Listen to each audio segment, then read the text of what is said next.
Demi sepotong daging babi, wanita tersebut harus berhubungan seks dengan pembunuh babi di desa. Putranya menyaksikan semuanya dari bawah tempat tidur. Tapi dia tidak membenci ibunya. Karena itulah satu-satunya cara bagi mereka untuk bertahan hidup. Sejak usia 6 tahun, tubuh anak laki-laki itu sudah berhenti tumbuh. Dia menderita penyakit langka yang tidak menyebabkan penuaan. Ayahnya juga meninggalkannya dan pergi. Hanya ibunya yang masih hidup susah bersamanya. Namun akhirnya suatu hari tidak terlalu jauh lagi. Ibunya, setelah bekerja terlalu keras, meninggalkannya selamanya. Awalnya, anak laki-laki itu selalu diadopsi oleh orang-orang baik hati. Namun rahasia yang tidak bisa berkembang akan segera terungkap. Tidak ada yang mau mengadopsi monster seperti itu. Anak laki-laki itu mengerti dengan jelas di dalam hatinya. Jika ingin bertahan dalam perbedaan ini, dia harus menghadapinya sendiri. Jadi setiap kali dia datang ke keluarga baru, dia akan menjual adik laki-laki dan perempuannya kepada pedagang manusia dengan imbalan pendapatan. Lambat laun, anak itu menjadi semakin mahir. Rencananya juga menjadi semakin sempurna. Saat ini usianya sudah lebih dari 40 tahun. Tapi dia tidak pernah terekspos sekalipun. Hingga hari ini pasangan baru memperhatikannya lagi. Dan dia juga mengenali pria yang mengadopsinya. Itu adalah adik tirinya beberapa tahun yang lalu. 30 tahun yang lalu, ayah pergi bekerja dan tidak mendapat kabar. Ibunya pernah membawanya untuk mencari ayahnya. Tapi dia menemukan bahwa dia telah bersatu kembali dengan wanita lain dan memiliki keluarga di luar. Dia kemudian mengusir mereka dan ibu mereka keluar rumah. Hal ini membuat hidup mereka sangat sulit. Dia diam-diam mencari adik laki-lakinya karena dia tidak setuju. Namun adik laki-lakinya menganggapnya penipu. Bahkan menggunakan pasir untuk membungkamnya. Agarnya tidak berbicara omong kosong. Hanya dia yang bisa memahami ketidakadilan di hatinya. 30 tahun kemudian, adik laki-laki saya kini sudah dewasa. Dan sekarang dia muncul di depan matanya dengan sangat nyata. Tidak hanya itu, adik laki-laki saya juga ingin mengadopsinya. Maka dia mulai rencana balas dendam atas kesulitan hidup di bawah tanah selama 30 tahun terakhir. Nama adiknya adalah Akiet. Dia adalah seorang detektif muda yang hebat. Baru-baru ini dia akan diangkat menjadi kepala departemen inspeksi. Tapi tepat pada momen penting ini, serangkaian pembunuhan yang aneh membuatnya sakit kepala yang tidak terlukiskan. Di dekat rumah Akiet, dua korban malang terus bermunculan. Dan cara kematian mereka sangat mirip. Setiap orang memiliki lubang di punggung mereka dengan bor. Dan lubang-lubang ini jika disambung menyerupai bentuk binatang tertentu. Hari itu Akiet tiba-tiba menerima pesan teks. Isi pesannya adalah senjatanya ada di gedung tertentu. Jika ingin mendapatkan senjata, harus pergi ke lokasi tersebut sekarang. Lalu dia segera membuka laci. Seorang Kiet menemukan bahwa senjatanya sudah tidak ada lagi. Dan dia segera sampai di lokasi yang ditentukan. Namun saat pertama kali tiba di gedung tersebut, seseorang langsung memukulinya hingga pingsan. Ketika dia bangun lagi, dia mendapati dirinya terbaring di ranjang rumah sakit. Akiet tidak dapat mengingat kejadian sebelumnya. Asisten Ki Fang memberitahunya. Mereka menerima laporan di dekatnya. Setelah sampai di lokasi kejadian, diketahui bahwa Patai yang hendak pensiun di kantor polisi, didorong turun dari lantai atas oleh seseorang. Sementara itu, Akiet pingsan di lantai 7. Akiet mengatakan bahwa setelah dia memasuki gedung, seseorang memukulinya hingga pingsan. Namun melalui penyelidikan kamera pengintai, hal itu diketahui. Akiet tiba 15 menit lebih lambat dari Patai. Dan selain dua orang yang hadir di sana, tidak ada orang lain yang muncul. Anehnya, pelakunya menguap dari tempat kejadian seperti uap. Mengapa kamu meminta Patai untuk bertemu di gedung? Tapi Akiet tidak bisa mengingat semua itu. Dokter mengatakan kepadanya bahwa ini hanyalah kehilangan ingatan sementara yang disebabkan oleh dampak pada otak. Dia akan pulih dengan cepat setelah itu. Tanpa waktu istirahat, keesokan harinya Akiet membalut lukanya dan berangkat bekerja. Namun dia menemukan bahwa ada orang lain yang diberi tugas untuk menggantikannya. Meskipun semua orang mengatakan itu untuk membantunya beristirahat lebih baik. Namun kenyataannya mereka semakin curiga padanya. Untuk membuktikan dia tidak bersalah, Akiet telah berjanji untuk menyelidikinya sampai akhir. Dia memanggil asistennya untuk meninjau kasus tersebut. Pada tanggal 20 September korban pertama muncul.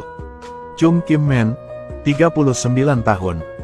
Tubuhnya dibor dengan puluhan lubang. Saat hidup, tidak ada musuh. Pada tanggal 12 Oktober, korban kedua muncul. Ma Chuan, 40 tahun. Cara kematiannya sama. Tidak ada musuh atau kebencian terhadap siapapun. Dan keduanya tidak memiliki hubungan satu sama lain sebelum kematian mereka. Belum ada petunjuk mengenai motif pembunuhan yang dilakukan si pembunuh. Dan satu-satunya kesamaan dari kedua kasus pembunuhan ini adalah keduanya terjadi di dekat rumah Akiet. Semua petunjuk mengarah ke Akiet. Dia tidak bisa tidak meragukan dirinya sendiri. Dia segera pulang untuk memeriksa apa yang telah dia lakukan dalam 2 hari terakhir. Tidak mengherankan, hari di mana kedua korban terbunuh jatuh pada cutinya. Tapi dia tidak ingat persis apa yang dia lakukan hari itu. Dia tidak dapat mengingat apapun. Dia hanya bisa bertanya kepada istrinya sambil makan untuk melihat apakah dia masih ingat.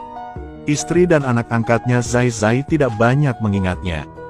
Ketahuilah bahwa setiap kali Akiet cuti, dia tinggal di rumah. Namun pada sore hari ia sering tiba-tiba keluar rumah, tanpa memberitahukan tujuannya. Tidak kembali sampai malam. Apakah dirinya benar-benar seorang pembunuh penderita skizofrenia? Akiet tidak berani mempercayai hal itu. Dia menelepon asistennya kembali ke TKP Pattaya. Ketika dia melihat ke arah gedung itu, dia sepertinya mengingat sesuatu. Kenangan menjadi semakin jelas. Akiet mengingat dengan jelas sekarang. Ketika Pattaya jatuh, dia berada di lantai 9. Kenapa dia kemudian pingsan di lantai 7? Membawa pertanyaan ini, keduanya dengan cepat pergi ke lantai 9 untuk memeriksa. Tidak disangka menemukan bor dengan darah di ruang lain. Besar kemungkinan ini adalah alat kriminal si pembunuh. Keduanya dengan cepat membawa latihan tersebut ke ruang verifikasi. Darah di atasnya dipastikan adalah darah Pattaya. Selain itu, tidak ada sidik jari lainnya. Petunjuknya sekali lagi rusak. Setelah pulang ke rumah, Akiet tidak tahu harus gimana. Saat ini putranya tiba-tiba memberinya sepotong kue. Saat sedang asyik makan kue, dia tiba-tiba menemukannya. Boneka putranya memiliki banyak lubang yang dibor dengan bor. Seorang Kiet segera menjadi gugup. Siapa yang membuatnya seperti itu? Ayahlah yang melatih badutku. Akiet tidak bisa mempercayainya. Rumahnya sebenarnya ada bor dan warnanya juga kuning. Tapi dia sendiri tidak bisa menjadi pembunuh sebenarnya. Dia segera pergi ke gudang dan membuka kotak centang. Yang mengejutkan adalah bor kuning di dalam kotak itu benar-benar hilang. Dan pada kusen pintu, ada 2 lubang yang dibor dengan darah. Di sebelahnya ada sidik jari berdarah yang mirip dengan miliknya. Semua bukti mengarah pada saya. Akiet benar-benar panik. Jika dirinya tidak menderita skizofrenia, pasti ada seseorang yang ingin mencelakakannya. Dan juga kenalan. Saat ingin membereskan masalah, harus menyembunyikan bukti yang tidak menguntungkannya. Jadi Akiet memasukkan 2 paku ke dalam lubang bor. Kemudian cukup obati dengan cat. Dan juga menyuruh istri dan putranya untuk tidak keluar rumah selama ini. Namun keesokan harinya dia menemukan bahwa sidik jari berdarah kemarin tercetak lagi di sana. Dan kedua paku yang dimasukkan juga dicabut. Sedangkan korban ketiga muncul. Bodinya juga dibor dengan banyak lubang. Juga dekat dengan rumahnya. Dan kedua paku yang hilang itu kini menusuk mata orang mati itu. Karena kepala pakunya dicat putih, dia langsung mengenalinya. Akiet benar-benar bingung. Apakah dirinya benar-benar pembunuhnya? Tepat ketika dia hendak menerima kenyataan, dia menemukan sebuah lukisan di rumah. Itulah gambar yang digambar putranya sebelum meninggal dunia 2 tahun lalu. Terdiri dari beberapa lusin lubang. Jika disatukan bentuknya seperti kelinci kecil. Dan pikirkan lubang-lubang di tubuh beberapa korban. Sangat menyukai kelinci kecil ini. Dia tiba di lokasi korban ketiga sendirian. Berharap menemukan beberapa petunjuk. Tanpa diduga, dia bertemu dengan asistennya. Saat 2 orang sedang berbicara, Akiet dapat dengan jelas merasakan bahwa asistennya pun mulai meragukan dirinya sendiri. Tepat setelah selesai berbicara, Akiet mengejar seseorang yang berdiri di dekatnya. "Berhenti. Jangan pergi." Asisten itu juga segera mengikuti. Tapi tidak ada seorang pun di depan Akiet. Telah mengganggu asisten untuk sementara waktu. Akiet meminta asistennya pulang dan duduk sebentar. Saat ini, adiknya baru saja kembali dari luar negeri. Dia membalik-balik foto masa kecilnya dan menyesali berlalunya waktu dengan cepat. Akiet membalik-balik dan menemukan sebuah foto. Ini adalah foto Akiet dan tetangganya ketika ia masih muda. Dan di bagian belakang juga dituliskan nama mereka secara terpisah. Karena sudah lama sekali, dia lupa. Namun ketika dia melihatnya, dia menemukan sesuatu yang mengejutkan. 3 korban muncul berturut-turut. Tanpa diduga, mereka semua adalah tetangga masa kecilnya. Dengan takjub dia segera sadar. Jika foto itu jatuh ke tangan polisi, sungguh tidak bisa dijelaskan. Dia dengan cepat memanfaatkan orang-orang yang tidak memperhatikan dan diam-diam menyembunyikan foto itu. Namun, tidak menyangka sang putra langsung mengambil beberapa foto. Seekor kelinci kecil yang digambar dengan pensil juga muncul. Asisten yang berpengalaman melihat sekali dan mengenali petunjuknya. "Zai, kasih tahu aku ya. Mengapa kamu menggambar-gambar ini? Di mana kamu pernah melihatnya sebelumnya?" Tapi Zai bilang ini lukisan ayahnya. Sekarang tidak bisa disembunyikan lagi.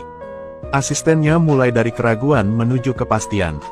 Setelah kembali ke kantor polisi, ia langsung mengetahui informasi tentang Akiet. Benar-benar melihat foto itu dan sekarang hilang. Semua bukti mengarah pada Akiet. Namun sebagai sahabat dekatnya selama bertahun-tahun, ia berharap Akiet bisa mengaku.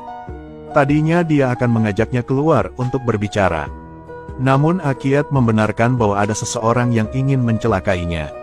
Alasan menyembunyikan bukti ini adalah karena bukti tersebut tidak menguntungkannya. Saat bertengkar, sang asisten tidak sengaja terjatuh ke tepi sungai. Awalnya asistennya belum meninggal. Tapi dia mengira Akiet malah ingin bunuh diri sekarang. Jadi dia mengeluarkan ponselnya untuk memanggil polisi. Namun Akiet lambat laun kehilangan akal sehatnya saat ini. Dia sangat ingin membuktikan bahwa dia tidak bersalah. Bukti ini tidak dapat ditemukan. Dan kemudian dibawa dorongan emosi gila. Akiet secara pribadi mencekik asistennya sampai mati. Dan juga mulai saat ini dimulai. Akiet menjadi pembunuh sungguhan. Setelah asistennya meninggal, Akiet menjadi tersangka utama. Dia diskors dari pekerjaannya sambil menunggu penyelidikan. Bahkan istri terdekatnya pun mulai meragukannya. Namun dia yakin pasti ada seseorang yang ingin mencelakainya. Dia pergi ke tepi sungai dan bersumpah akan membalas dendam pada Pak Tai. Cukup adil untuk asistennya. Namun saat ini seorang pengemis muncul di tepi sungai. Itu adalah orang yang dikejar Akiet dari TKP ketiga tadi. Pada titik ini, hanya ketika dia ditangkap kita dapat membuktikan bahwa Akiet tidak bersalah. Dia mengejarnya terus-menerus. Pengemis itu lari dengan keras kepala. Namun pada akhirnya dia tidak bisa mengejar ketinggalan. Pembunuhnya telah muncul berkali-kali. Dia segera memikirkan keluarganya. Dia meminta kepada seluruh keluarga agar tidak ada seorang pun yang diizinkan keluar. Dan pintunya harus dikunci rapat. Dan dia memegang pisau dan terus berpatroli di rumah. Namun tiba-tiba foto sebelumnya menarik perhatiannya. Dalam sudut foto yang biasa-biasa saja, gambar yang familiar mulai terlihat. Dia tiba-tiba teringat sesuatu dari masa kecilnya. Ketika dia masih kecil, seorang anak mendatanginya. Katanya dia adalah kakaknya. Saat itu dia mengira pihak lain sedang berbicara omong kosong. Telepon lebih banyak teman untuk menindasnya. Gunakan pasir untuk membungkamnya. Tapi sekarang kalau dipikir-pikir, bagaimana anak ini bisa begitu familiar sebelumnya? Secara mengejutkan hampir mirip dengan anak angkatnya.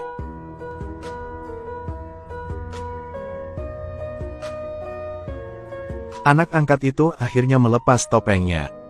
Zai mengakui identitasnya. Semuanya dikendalikan olehnya dari belakang. Akiet. Aku sudah lama tidak kembali ke diriku sendiri. Aku sudah bilang sama kamu. Aku tidak seharusnya memanggilmu ayah. Aku harus memanggilmu adik kecil. Adikku yang baik. Sang anak mengaku mengidap penyakit tidak menua. Ceritakan tentang ketidakadilan yang saya derita selama bertahun-tahun. Dan tujuannya melakukan hal itu. Biarkan Akiet merasakan sendiri bagaimana rasanya dianiaya dan patah hati. Untuk membalas ketidakadilan yang dideritanya di masa lalu. Zai telah merencanakan semua ini dengan cermat. Alasan Akiet kehilangan ingatannya adalah karena dia memasukkan racun ke dalam kuenya. Pengemis di tepi sungai itu sebenarnya adalah kaki tangan Zai. Dia adalah seseorang yang dia kenal sejak dia masih di panti asuhan. Dia tidak pintar tapi dia sangat gesit. Tepat pada waktunya untuk dimanfaatkan oleh Zai. Dan dalam sebagian besar kasus pembunuhan, Zai mengirimkan pengemis untuk melakukannya. Lalu menyalahkan Akiet. Mengapa Pak Tai jatuh dari gedung? Itu juga karena dia menimbulkan masalah. Halo, Pak Tai. Aku tersesat. Aku tidak tahu di mana aku berada. Jangan khawatir. Beri Pak Tai di mana kamu berada. Aku tidak tahu. Sepertinya kita berada di suatu gedung. Zai lalu diam-diam mengambil pistol Akiet. Kirim pesan teks untuk mengelabui dia agar datang ke gedung. Ketika Akiet mengetahui semuanya, dia sangat marah. Dia memeluk Zai dan bersiap untuk melemparkannya ke bawah. Tapi sekarang ini kakak Zai ini. Dia hanya perlu menangis sedikit untuk menarik perhatian istri Akiet. Meskipun Akiet punya alasan, dia tidak bisa mengatakannya dengan jelas. Orang-orang bahkan akan terus salah mengartikannya sebagai seorang pembunuh. Akiet memutuskan untuk mencari cara lain. Keesokan harinya, ketika istrinya tidak memperhatikan, dia diam-diam meletakkan Zai di atas papan yang terapung di laut. Namun ia tidak mengetahui bahwa dirinya telah terjerumus ke dalam tipu muslihat Zai yang memancing harimau tersebut keluar dari gua. Karena balas dendam sang kakak belum berakhir. Pengemis sangat sibuk sekarang. Seorang Kiet segera bangun. Dengan cepat dia berenang kembali ke pantai dengan nyawanya. Ketika dia kembali ke rumah, tragedi yang sebenarnya terjadi. Istri dimasukkan hidup-hidup ke dalam oven. Orang yang paling dia cintai dan karirnya dia dedikasikan seluruh hidupnya. Dalam sekejap semuanya diambil. Akiet tidak tahan lagi. Dia bersumpah akan membalas dendam dan menghukum Zai. Dia bersumpah untuk membunuh monster awet muda itu sendiri. Namun Zai memiliki seorang pengemis sebagai kedoknya. Sama sekali tidak ada yang dapat lakukan terhadapnya. Saat ini, Akiet tidak lagi mempedulikan hal lain. Giai mengubahnya menjadi pembunuh sungguhan. Dia merampas bor itu dari pengemis itu. Tanpa ragu-ragu, dia langsung mengebor ke bawah. Selanjutnya dia mulai mengejar Zai. Meski usianya 40 tahun, tubuhnya masih seperti anak-anak. Tidak lama kemudian, Akiet berhasil menyusul Giai. Dalam sekejap, polisi tiba-tiba datang. Kamu tidak punya kesempatan lagi. Ayah, letakkan senjatamu, kamu tidak bisa melarikan diri lagi. Kakak, jangan melakukan kesalahan yang sama lagi. Letakkan bornya.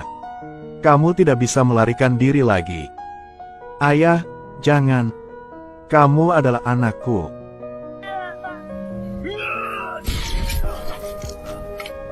Akiet ditangkap tetapi dia tidak membela diri.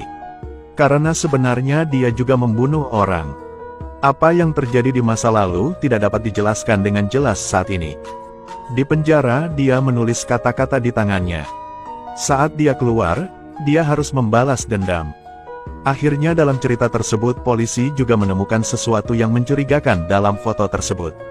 Mengenai apakah penyelidikan akan dilanjutkan atau tidak, mungkin kami harus menyerahkannya kepada kalian untuk melihat dan membayangkannya sendiri. Ceritanya juga berakhir di sini. Ini jelas merupakan film detektif paling menakutkan yang pernah aku nonton baru-baru ini. Karena itu di luar imajinasi dan terlalu menakutkan. Alur cerita aslinya berdurasi 120 menit. Dipersingkat menurut versi nasional menjadi 90 menit. Ini sebenarnya menjadi cerita yang berbeda.